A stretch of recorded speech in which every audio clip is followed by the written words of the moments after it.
시청자 여러분 안녕하십니까. 지금부터 저녁에 한모정도를 시작하겠습니다.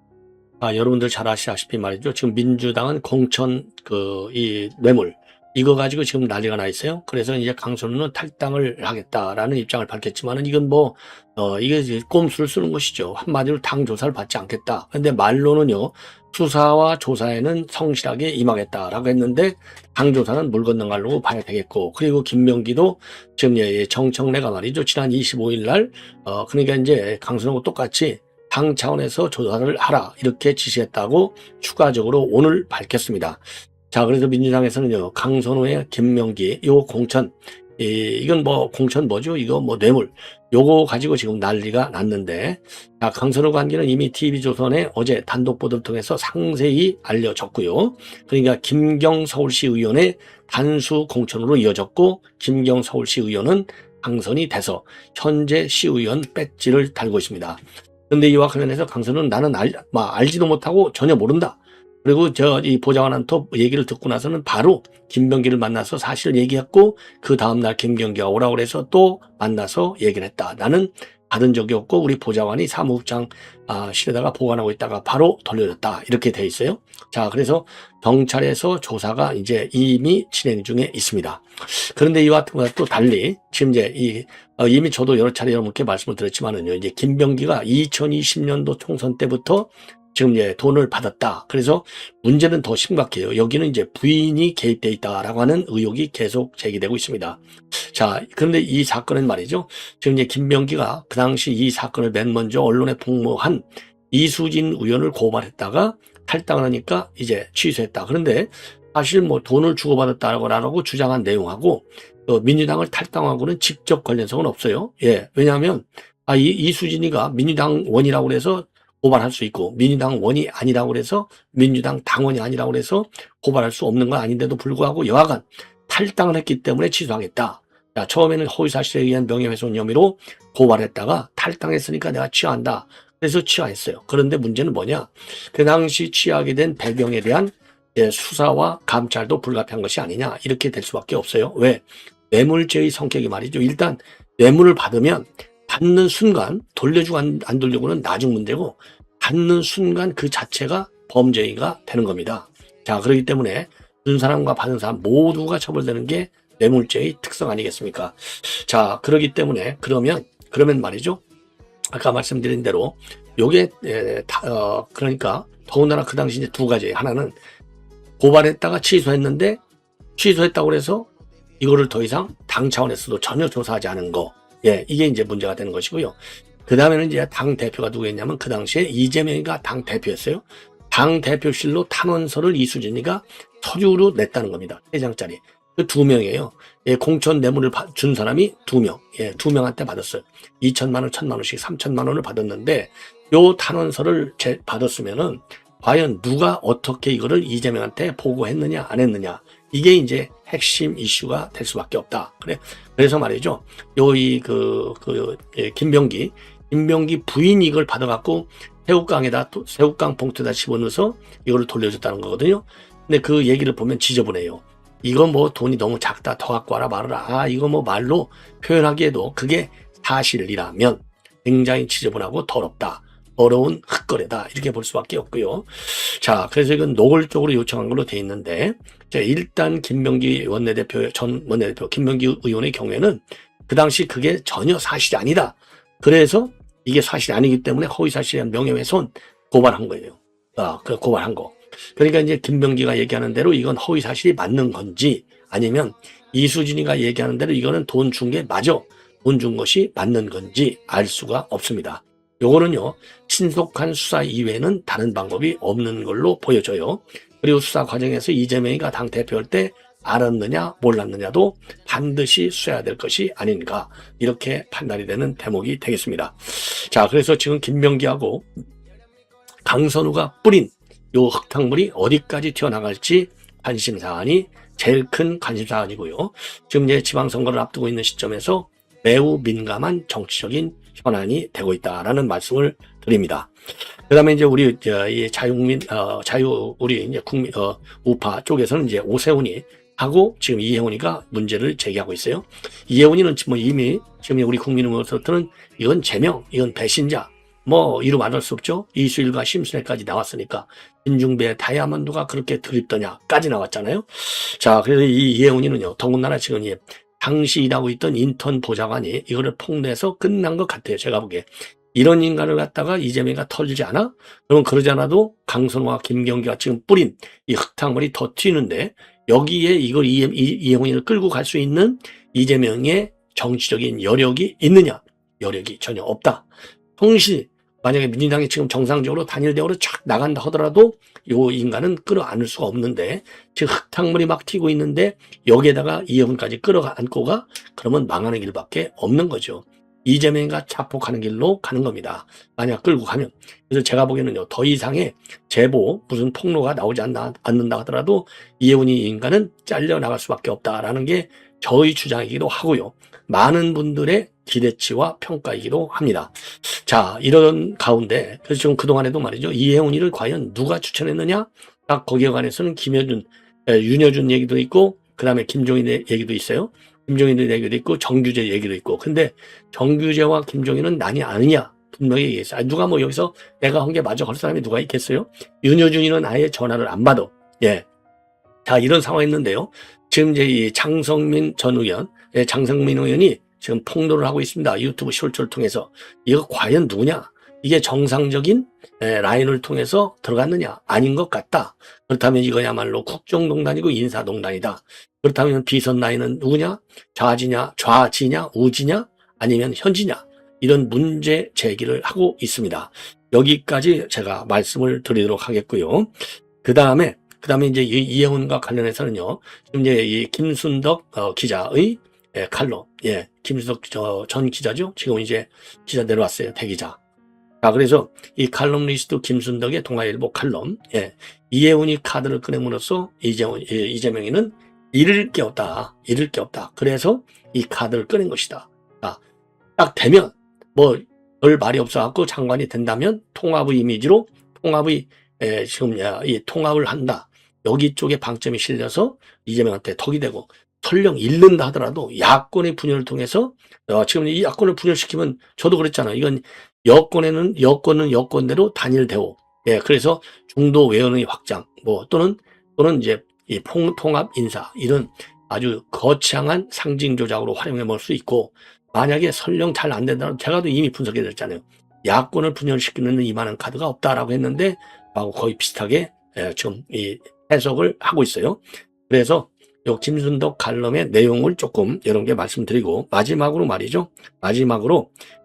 지금 이 모스탄 대사가, 이 부정선거하면 미국에서 제일 열심히 추적하고 있는 사람이 모스탄 대사가 되겠습니다. 모스탄 대사가 지금 미국 내, 지금 트럼프 대통령이 말이죠, 한국 부정선거 관심을 갖고 있는 것은 이미 오래전에요, SNS에 글을 올렸지 않습니까? 그런데 구체적으로 성남에 있는 미루 시스템, 이게 세계 국제 부정선거의 카르텔, 사이버전에 개입한 의혹, 요거를 구체적으로 미국 내 선거와 관련해 가지고요, 분석하면서 한국의 미루 시스템이 미국 내 부정선거에도 개입이 되어 있다, 이런 의혹을 퍼뜨리고 있어서 이것도 말이죠, 일파만파로 커질 수밖에 없는 근본적 성격을 가지고 있다라고 보여집니다. 자, 그러면 말이죠, 맨 먼저요. 지금 이제 김병기 의원의, 김병기의 이제 공천과 관련된 뇌물수 의혹과 관련해서 지금 언론 보도가 말이죠, 어마어마하게 많이 나오고 있어요. 그래서 요거 핵심을 보면은요, 2020년도 초에 공천 관련해서 3천만 원 받았다가 석 달에서 5달 사이에 돌려줬다. 이 탄원서가 되겠습니다. 3장으로 되어 있어요. 두 명이 써가지고, 이거를 누가 갖다 줬느냐? 바로 이수진 전 의원. 동작에서 이제 남경원 지역이죠. 여기에 공천을 못 받으니까 못 받았지 않습니까? 그래서 지금은 탈당해 있는 상태예요. 판사 출신의 이수진. 그래서 탄원서를 어디다 갖다 줬느냐? 이재명이가 당대표일 때 당대표실에 갖다 줬다는 겁니다. 핵심 내용은요, 두 사람이 작성했어요. 2020년도 1월에 이 김병기 자택을 방문해서 부인 이모 씨한테 5만 원권 현금 2천만 원을 직접 전달했다. 이게 하나가 이고, 다른 하나는 2020년도 3월에 부인이 선거 전에 돈이 필요하다고 해서 미리 준비해둔 1,000만 원을 건넸다.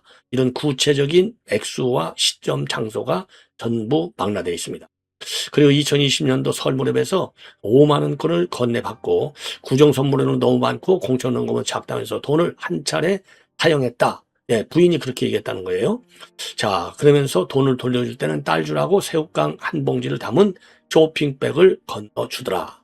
쇼핑백. 예, 새우깡. 쇼핑백 안에 새우빵이 있는데 거기다가 돈 500만 원을 주어서 돈을 넣어서 돌려줬다는 얘기입니다. 그러니까 이 돈을 주고받은 내용이 말이죠. 굉장히 구체적이에요. 굉장히 구체적.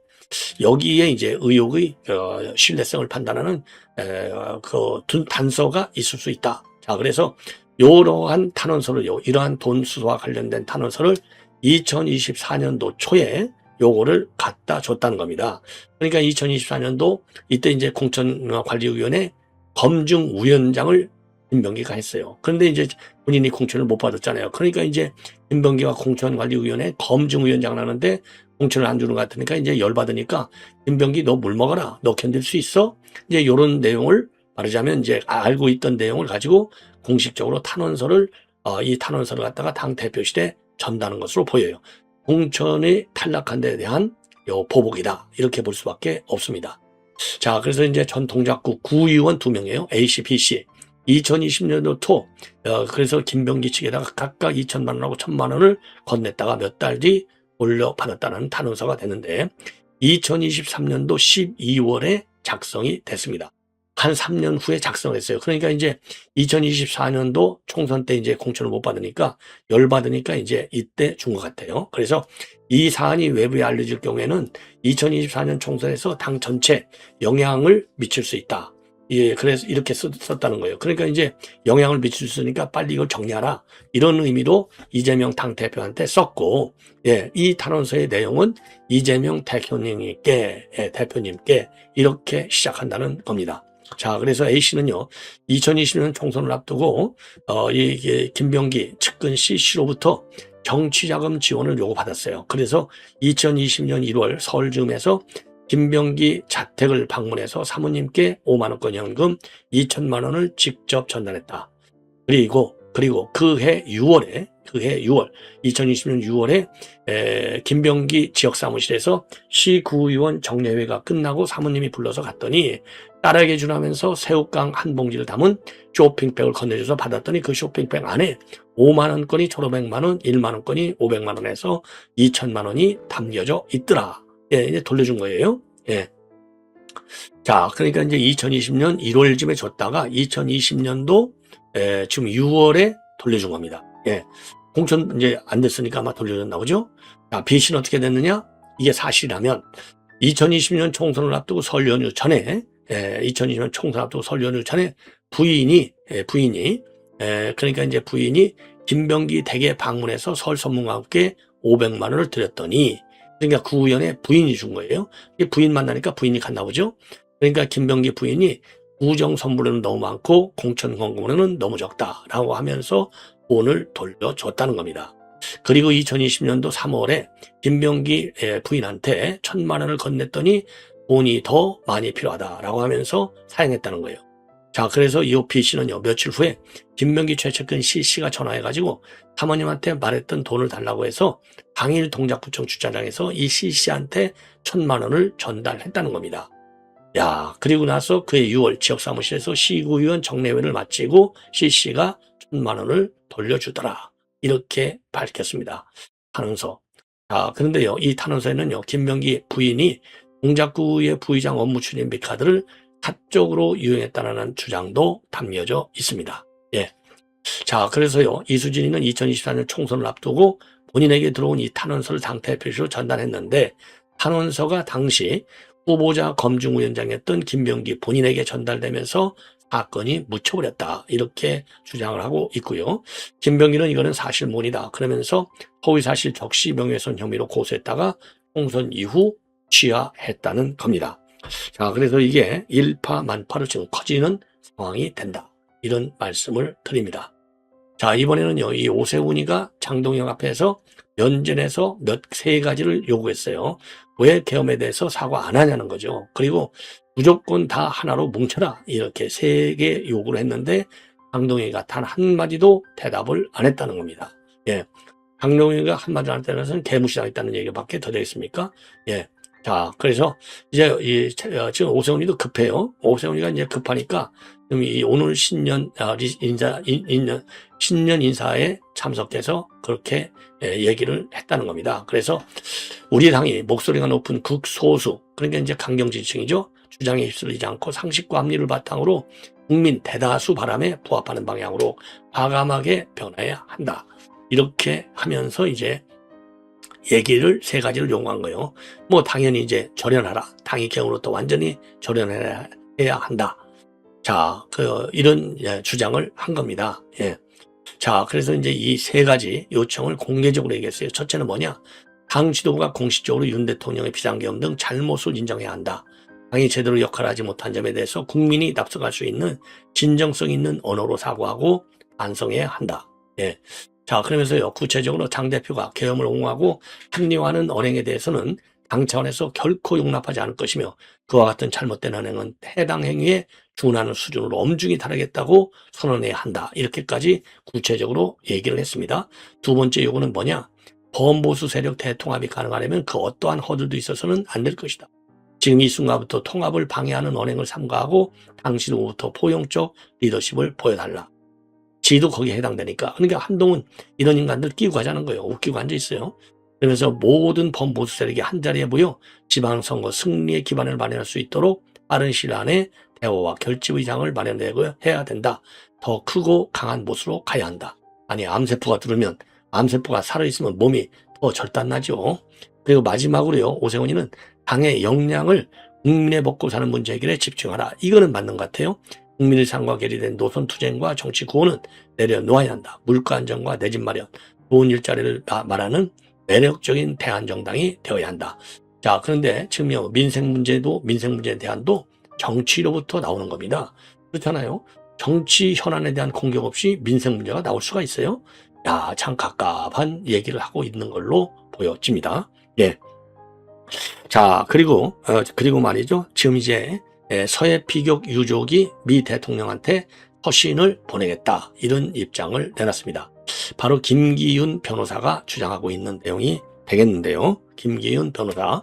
자, 그래서 인권 침해를 강조할 예정이라고 하죠. 예, 인권 침해. 왜냐하면 지금 검찰에서 말이죠. 항소 포기를 할 가능성이 매우 높은 것으로 보여요. 왜?